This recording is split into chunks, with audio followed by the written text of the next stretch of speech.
This is what the F-35's first combat mission proves. It can take off. It can fly from its airbase to a designated location. It can drop a bomb. The US F-35's combat debut, Israel was probably the first to actually use the F-35 in combat, was always likely to be a milk run. Having one shot down, say by a Russian-made S-300 over Syria, would hardly be good publicity for a controversial aircraft in desperate need of good news. Still, this wasn't much of a trial by fire. On September 27th, a Marine Corps F-35B, based on an amphibious group in the Arabian Sea, reportedly struck a Taliban weapons cache using a GBU-12 and a GBU-32 JDAM smart bomb. As task and purposes, Paul Szoldra points out, using a $100 million plane to drop $40,000 worth of bombs to destroy a pile of old AK-47 seems hardly a good use of the taxpayers' money. But bombing the empire of Taliban doesn't answer the fundamental question about the F-35. Is it a weapon that works?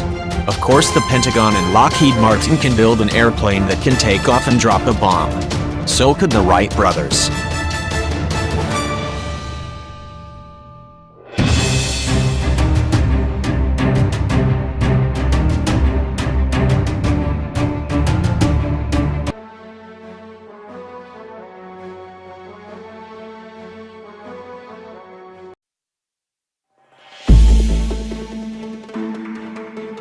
But the F-35, which costs almost $100 million apiece, was built for more than that.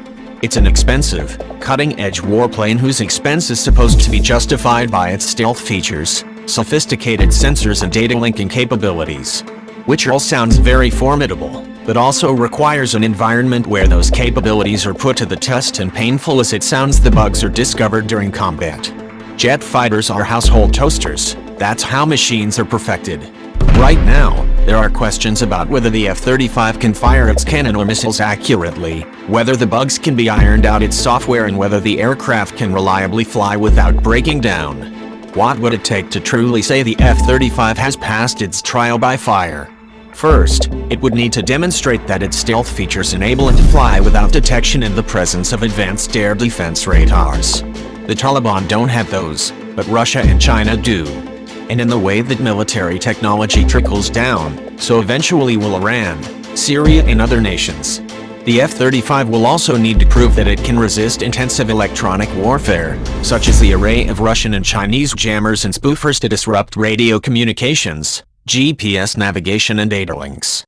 Those data link capabilities, which enable the F-35 to receive and pass on targeting and situational awareness information to other aircraft, may work in a lab. So might aircraft sensors, which are supposed to fuse multiple streams. But they need to be demonstrated amid the chaos of battle.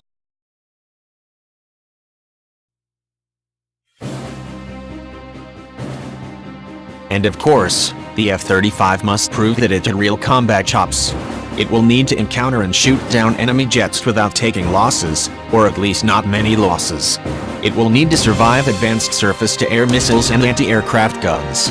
And the Joint Strike Fighter must show that it can strike by reliably and accurately dropping its bombs.